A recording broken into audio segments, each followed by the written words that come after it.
the people, what everybody don't understand is, and they need to study what actually went on. Because every bit of the drugs that come in was from the United States government. All right, so by now you may have heard of the outlaws of the Everglades. Story is, back in the 70s and 80s, a bunch of young men smuggled tons of marijuana onto Chokoloskee Island on their own fishing boats. Right out there, in between the inlets and backwater channels of those small islands off the coast of the Everglades. The men turned to smuggling drugs to support their families after fishing regulations made it hard for them to earn an income. They got away with it for years. It was at the time the biggest pot smuggling operation in Florida's history. The story's been turned into books and documentaries. Well, we sat down and talked with one of the ringleaders of the smuggling operation, Kent Daniels. He told us all about how he and his family managed to pull it off, how they got caught, and what happened after prison. If you like true crime, you gotta watch this interview. It is fascinating stuff. How much did you make total? There is no way of knowing how much money that we made total. There is no way to even guess it. You would start out making $15,000 a night, and then listen, money goes to your head. And then if you out partying with your friends or whatever, or one of your friends need this or that, you're going to do it. You're going to get, if your car's breaking down, are you going to have it fixed? No. You're going to give the dang thing away or send it to the dump and go get another one. Your home or whatever, it's the same way. The money's going to your head. Does anybody know how much money they made? If they do, that's a tight son of a gun. Only thing I can tell you, they better have a can of WD-40 when they're walking with a straw on it. Is the only thing I can tell you. I will say this much. I would have to say it would be up in the millions, what we made. At one time, the 15,000 went to 20,000 and 25,000. There was times that we made 75,000 a night out here. If I got on a boat and I left here and I went offshore, that was anywhere from 250 to 500,000 for the boat, and then you paid the crew out of that. All right, that's just like one night. And you're going to ask me about the drugs, so I'm going to go ahead and answer that too. The world's largest load, when I say load, come in by boat. I don't mean by freighter. I'm talking about boat, come into right here. And it was 61 tons, 122,000 pounds is what was estimated. And it was done one night. There was 19 boats, and we made 3 trips right through here.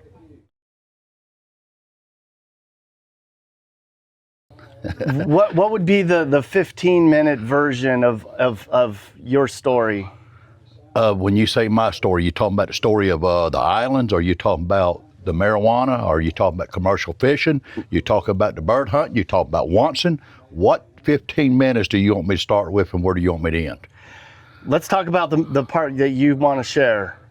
Well, I can share any of it. The Everglades National Park come in 1957 when this land was donated over. And when it come in, they started taking a way of life away from the people. In other words, a way of life, the people that lived on the outer islands had to catch, grow, or kill whatever they ate. And when that was took away from them, their way of life, they had to look for other ways. The first thing they took was the deer hunting, alligator hunting, poaching. And then they turned around and started with the nets. Then they started taking the land from the south and working to the north. People had to get into other things, so that got into most of them into marijuana smuggling. And I am one of them. My family, the Daniels family, we come from an island that's actually 12 miles northwest here in a bay called Fakahatchee. Part of the family moved on Fakahatchee Island. We still have graveyards there. And it actually had a schoolhouse on it before 1926. And then the Great Hurricane of 1926 kind of uprooted it and threw it out in the water, so they never rebuilt it. People started just out later on coming down this way and having school out of homes and stuff. Chokoloskee was cut away from the mainland, and the road didn't start coming in until 1956. Well, when they started taking that part of the water away from us and then banned us from fishing, we got into marijuana smuggling. And when I say we were a family. The Danielses, if you wasn't kin to us, you didn't get in with us. And myself, I had a 10-year run with the marijuana before I went to prison in 1984 for the first time. And we had people like one that you mentioned earlier, Steve Markley was with us. I think he got in it in 78 or 79, the best I remember. I got in it in 74.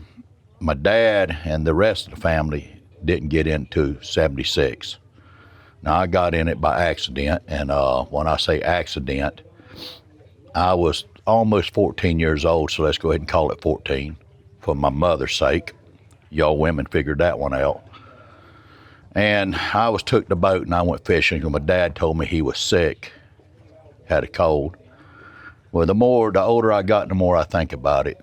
He probably wasn't even sick. He just wanted to see what his boy would do if something happened to him, if he could take care of the family. And when I went out fishing, I left the dock just before dark, and it was dark whenever I got on the other side of Indian Key Pass, which is about 4.5, 5 miles. And you got a boat that traveled about 15, maybe 20 mile an hour, a little whaleboat. And when I say whaleboat, I'm talking about one of the boats, the net is on the butt end of her, and what we call the net table. The front is a bow, flat bottom, and about 4 foot, maybe 6 foot back, it all depends on the length of the boat, is what we call a well that the motor sets in. And what the purpose of this is to run this shallow country. A regular boat, the motor on the butt end of it, when you hook it up, she squats. Whenever you got the motor in the front, when you hook it up, it raises. It allows you to run shallower water and get out on top of shallower water. And it also allows you to pull more weight. So when I was going along, a boat approached me after dark and looked at me and he said, "Who are you?" And I told him who I was, because after dark you can't really see. And he said, "I need your boat." And I said, "I kind of need it too to make a living." He said, "Well, you'll make a living if you go with me." And I said, "Well," I says, "if I don't have 400 pounds of fish at the dock in the morning, my dad's gonna kill me." Well, now this is a cousin of my dad that I'm talking to, and he's also an elder. And I got a double-edged sword because I'm Southern. Now, if I don't do what he wants me to do, I'm in trouble. If I don't have fish at the dock, I'm in trouble. So I looked at him and said, "How long is this going to take?" "Just a couple hours." "Okay." So he give me, y'all would call it a ski mask, the one, the hood you put on. It has the little eyes and mouth, and I think a little hole for your nose. He says, "Take this, go to this area." He said, "When you get there," he said, "wait on a blinking light at the boat. Put this hood on, go to the boat. If you hear somebody's voice that you don't know them. You don't say a word, they don't say a word to you. When you get ready, they get done with you, they'll tell you where to go." And not even knowing what was going on. I didn't know what was happening. I didn't ask. So I got there, and the light blinked. I went on over to the boat. They done what they had to do. They looked at me, told me to take the boat into Chokoloskee Bay, to wait at this island, and when the light blinked, go to the bridge. I did. And when they got done, they told me to go out in the center of the bay, and it was, like I said, dark. They told me to bail water in the boat about halfway and then bail it out. Okay, don't know why, but I did. And then later on, I went on fishing. I come back to the fish house that next morning, and I pulled up there, and I got out of the boat, walked up to the fish house man. I said, "I need to weigh out about 200 pounds of fish." He said, "You don't want me to put them with that 400 pounds you just brought in? Or do you want them on tomorrow's?" "Well, okay, let's put them on tomorrow's. Sound good to me." And I was sitting there thinking to myself, okay, well, he told me he would take care of the fish, and he did. All right, so I went to the house, and a couple of days later, I had went back out fishing in between this, and a couple of days later, the phone rung at the house, and my mother looked at me and says, "Philip wants to talk to you." Okay, so I went to Philip's house. Now, Philip is my dad's second cousin. So that ought to tell whoever who he is. And when I got to his house, I knocked on the door and he hollered, come in. And sitting just to the left of the door when you walked in is a dining room, and he's at a table. He's sitting at the table, and there's a notepad, pens, and bags, and then there's money and everything. Back then, we didn't have the luxury of a calculator, so everything was done by hand, counting your fingers or toes or whatever. He looked at me, and I said, do you want to see me? He said, yeah. He says, you pay. I said, my pay? He said, yeah, you get paid for that. And he tossed me a bag, one of them beer bags, and it had money in it. And I caught it. I said, how much? He said, 15,000. Well, I ain't never heard of 15,000 or seen that kind of money. So I was going, looking at it and stuff. And the man looked at me. He says, I got a job tonight. Do you want to go? Yes. My head was shaking no. Everything about it was telling me no. But my mouth was saying yes. Now, you're 14 years old. You got $15,000. How you going to tell your mother and father when you're living at home? I walked in the door. My dad was sitting at the kitchen table, and he had a bottle of vodka in front of him, and which, if you knew my dad, he pretty much always did. And he had a can of Coke. When I come in, he turned that bottle up, took a drink of it, and he hit that Coke, chased it, and looked at me. He said, who in the hell did you kill? I said, I ain't killed nobody. I said, what the hell's wrong with you, drunk? My mind didn't go to money. And he said, well, what bank did you rob, son? He says, if you tell me, I'll try to help you.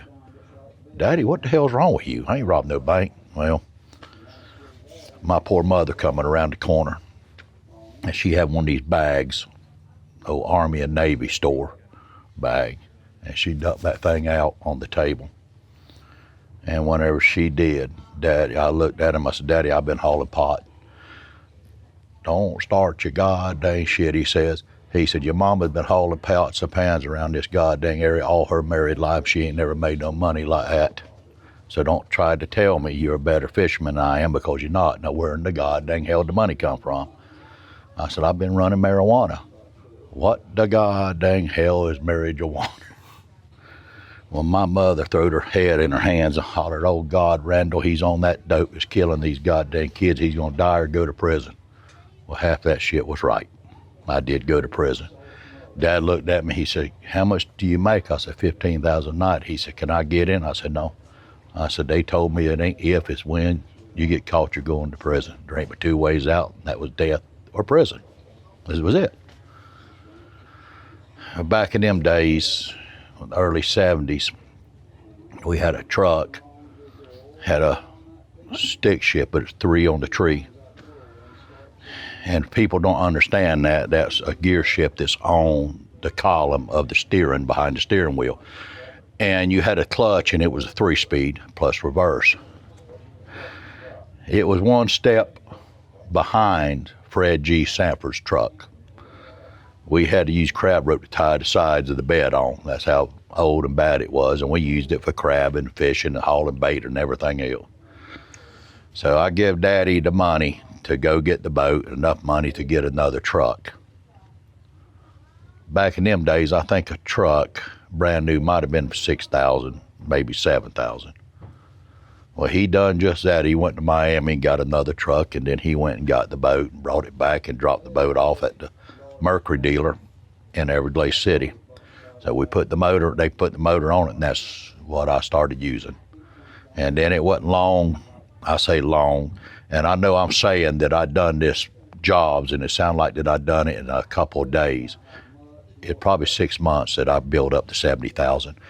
And Dad, a couple weeks, he was gone, and I asked my mother, I said, where'd the Dad? She said, he went grouper fishing with Toch Brown. I said, no, he didn't. I already knew what went on. So Daddy got in it, and Daddy knew this country. I'm talking about Daddy. He knew this country a lot better than most people, and his dad. They always fished together. Daddy's right-hand man was his brother, Darrell, the younger brother. Darrell didn't know it like Daddy, but Darrell, he was a numbers man. In other words, he was good with numbers and mathematics, and he was a good business head.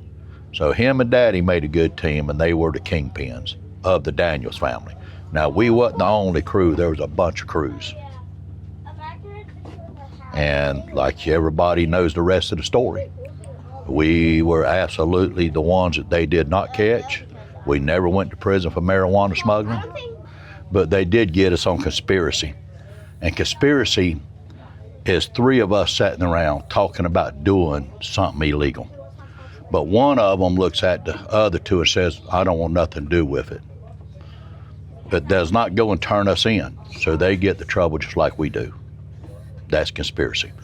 And that's what we done, and they got us and they indicted us. And we was facing a lot of time, but it was going to take anywhere from 15 to 20 years to get this to trial, according to the feds.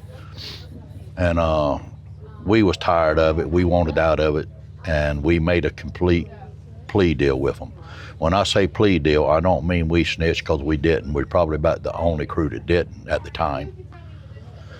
We took and they put a cap on our time where I couldn't get no more than 7 years. My dad couldn't get no more than I think 20 years.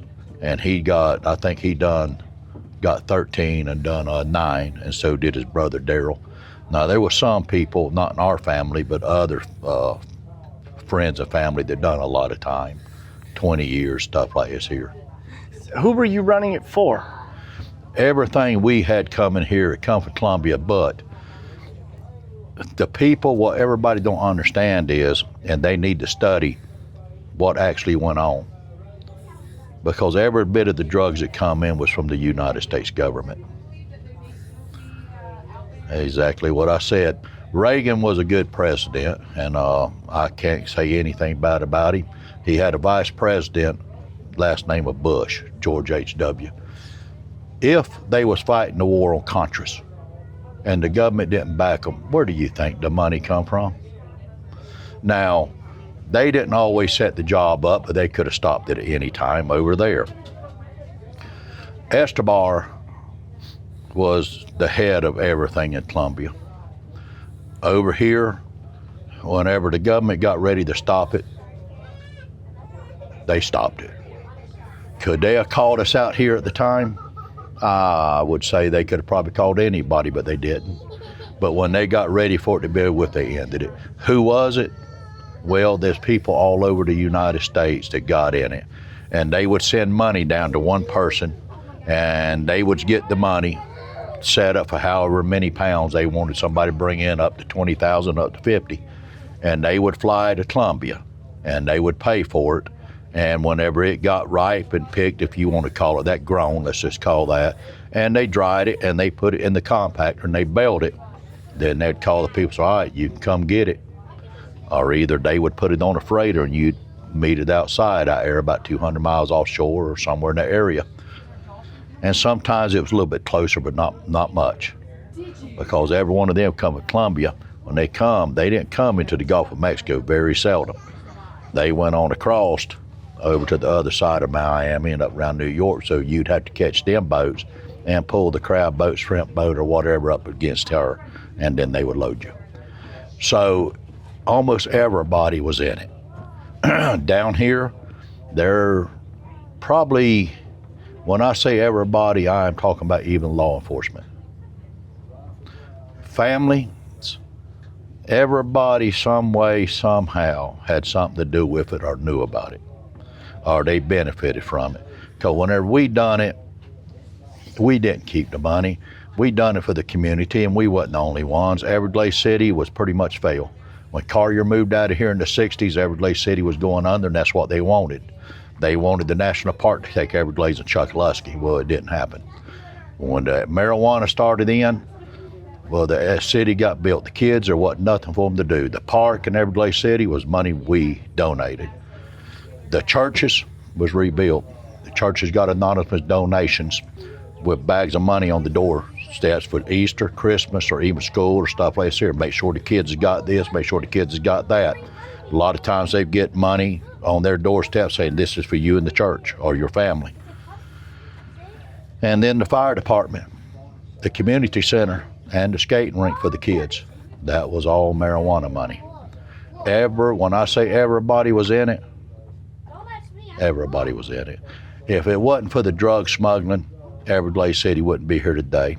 What come from the drug smuggling?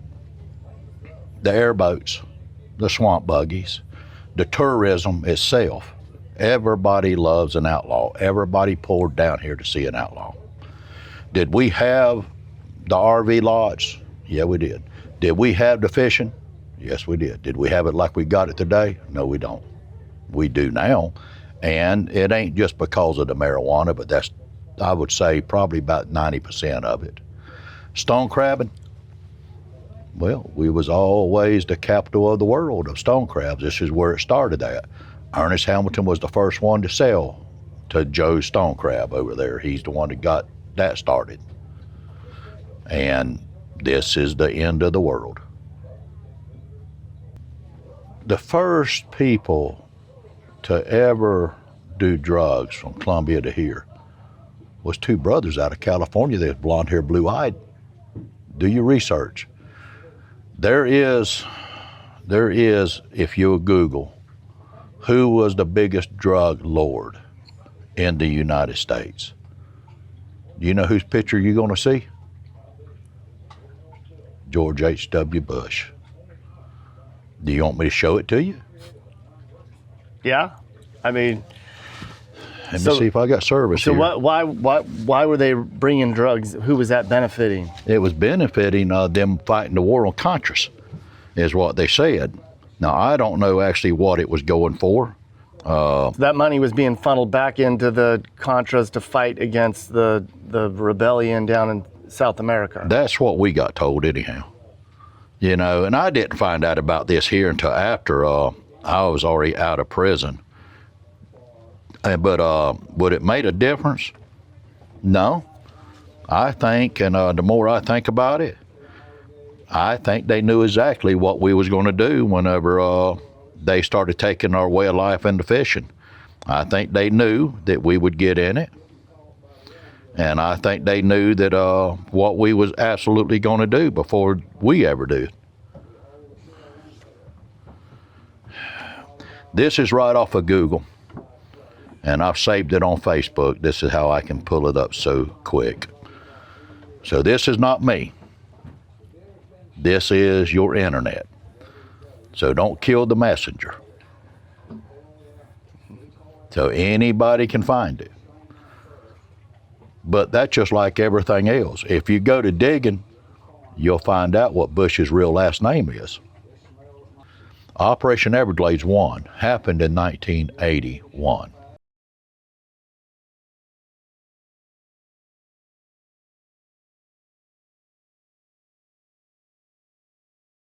There's going to be helicopters flying around. There's going to be water cops. There's going to be park rangers. There's going to be Marine Patrol, probably even Coast Guard sitting on shore. What's Operation Everglades? I don't know what that was. That's when they come down and raided the place and arrested the first bunch. Operation Everglades 1 and Operation Everglades 2. So how did they find out what you got? Or I mean, if you're saying that the government was orchestrating it, then they knew you were doing it anyway. But how did they catch you, or how did that go down? Well, there was people that snitched. I mean, there was people that got inside. They might not have been with us, but there were some that did. Find out who done the time, then find out who didn't. There was people that only got 6 months that wrote books and claimed to be godfathers. A lot of people already knows who I'm talking about without me saying a word. There was people that was in it that never done no time. I wonder how that happened. And then you get people that was just out here crewing on a boat, just trying to better their family, trying to make a little money because they didn't have it. Wasn't no way to make a living. They was losing everything they had. That done anywhere from 4 to 20 years. There's a bunch of them that was snitching, and some of the higher ones. And I'll say this, without telling anybody who it is, one of the largest down here that claimed that he was one of the biggest snitches there was. All you got to do is, if anybody wants to know who they were, it's all public note. Just go research it, get the indictments. It will tell you every one of them. I've got an indictment at the house, And I also got public note at the house that tells me every damn one of them. And I've had it for years. The real godfather of the marijuana smuggling name was Buddy Daniels. And he was my dad's first cousin. He started it in Fort Pierce. And then when it got hot, he brought it over here. Peg Brown, which was one hell of a good man. I've always thought the world of Peg. He was with Buddy. They was best friends. They done everything in the world together, the way I understand it. And he had his kids, and we was all friends and kin and everything else. We knew each other. But he also knew the water. And Peg was one of the best gator hunters there ever was, if he wasn't the best. And that's why you guys were able to get away with it, because you knew the inlets and the rivers and all the secret hiding spots. Are you talking about the two openings over here right behind me? Yeah, with the oyster bars just to the right of it? Are you talking about the two islands sitting out over here that's got the oyster bars on it? Are you talking about the pilings right over here? The whole area, I guess. I don't know. I've either swum it, walked it, played in it, paddled it, commercial fished it.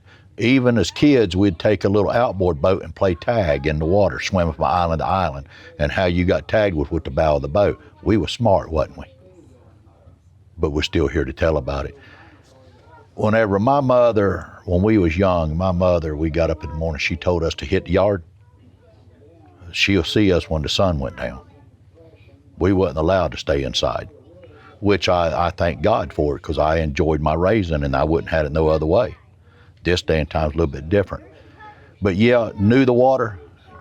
I'm a guide fisherman. I don't have a GPS or a depth finder on my boat, but I'll take you anywhere in this country, from here to the Florida Keys and from here to Naples. Get me in Louisiana and I'll do you the same thing in some of the waters up there. This is my backyard. I grew up playing in it. And I wasn't the only one. I'm not saying that I'm the best. Somebody asked me, Kent, if they'd have had the GPS back then, could they have caught y'all? Well, I don't know. They had night vision. They had helicopters. Could they have caught us? No. There ain't no way in hell, even in today, they couldn't catch us tonight. We're watching the GPS. You gonna put a light in front of you? And how are you gonna see through the light? People don't understand that. I've said this before on another video. A human's eyes are a funny thing, especially if you have Indian blood in you, because our eyes are rounded, and a lot of people's are, and ain't just the Indian.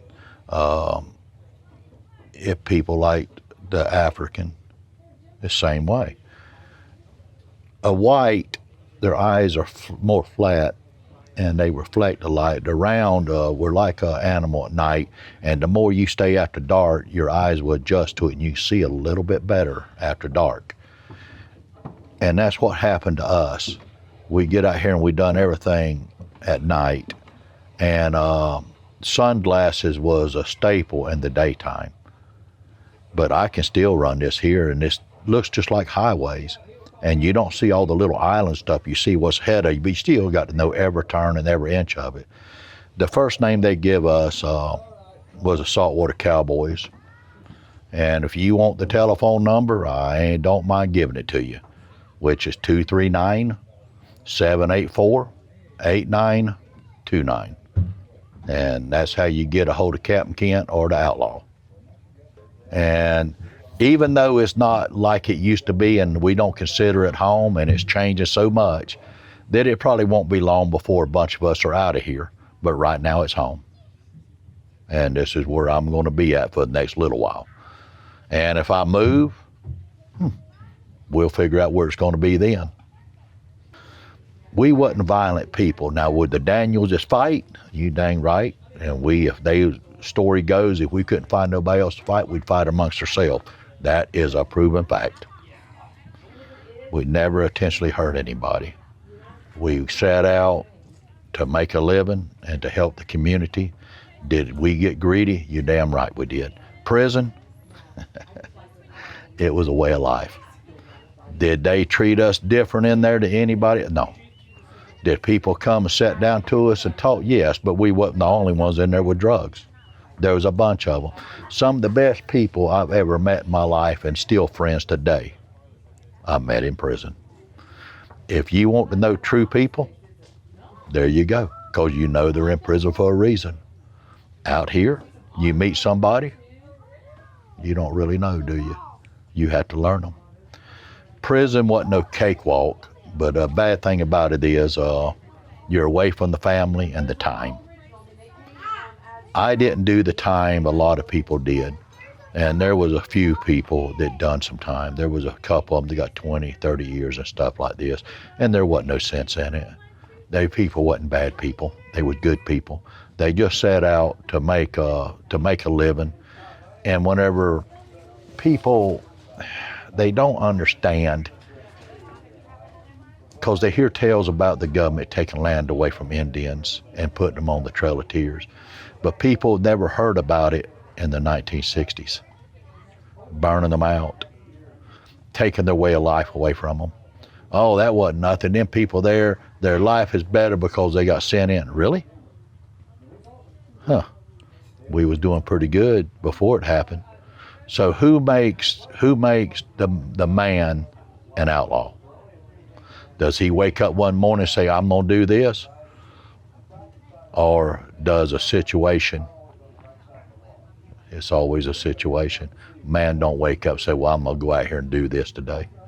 He's pretty much put into it. People ask me, do you regret anything you ever done? No, I do not. If I did, I couldn't go back and change it anyhow. Mm-hmm. And right when you're saying that, the dolphin is even they know jumping. They'll come up and give you a show. That's what they know, and that's what they're here about. I don't think this is a life here that I think everybody should experience. It's a beautiful place. We do have the dolphins. We got the sea turtle, the manatee, which I don't care much about. We even got them. And we got the birds, and we got the islands. And people says about beaches, we got 60 miles of beachfront. Secluded. But prison was just, it was time, it was a way of life, and it was over with. And do I regret it? No. Do I regret anything I ever done? No. Would I ever do it again? By all means. If it come down to it, I couldn't make a living and somebody was taking my way of life, yes, you're going to feed your family. Did I enjoy it? Yeah, I honestly did. I enjoyed it. I enjoyed the thrill of it more than I did anything. The running at night, which we already done. We commercial fished at night, net fished and everything else. And so yeah, it was a way of life. Can I say everybody about that? No, there's a lot of people I hear said if they could go back and do it over, they would. There's a couple of them that didn't need to be in it. There's some of them that had their way of life, and it did come from something. Why would they get in it? But they did, and then they say they regret it. Well, that's up to them. I've never done anything in life that I regretted. I couldn't change it if I did. Thanks for watching. Hope you guys enjoyed that report from America. So we've been to every state now, and we know so many great places that most people don't know about. If you're trying to figure out where you should move, I can help. Email me, and I'll tell you about how I can find you the perfect place for you to move to. And if you need a realtor, I can help you with that as well. No one else knows America more than Nick and Kim and Mappy. This is my email. You can also find it in the description or on the channel. Okay, so a lot of people email me and they comment and they say, where should I move, Nick? Well, I do consulting for that, as you know, but a lot of people want to do their own research. So I have published an ebook. That's right. Email me and I'll send you my comprehensive and always updated guide on the best places to move in each state. We're always traveling, so we're always updating the book. Find the best places to live in America from the people who have seen more of America than anyone else. That's true. Google it. And don't forget to follow our main channel on YouTube. It's called Nick Johnson. We travel all over the country and show you a way of life in America that you've never seen before. We're the most traveled channel on YouTube now. You should check it out.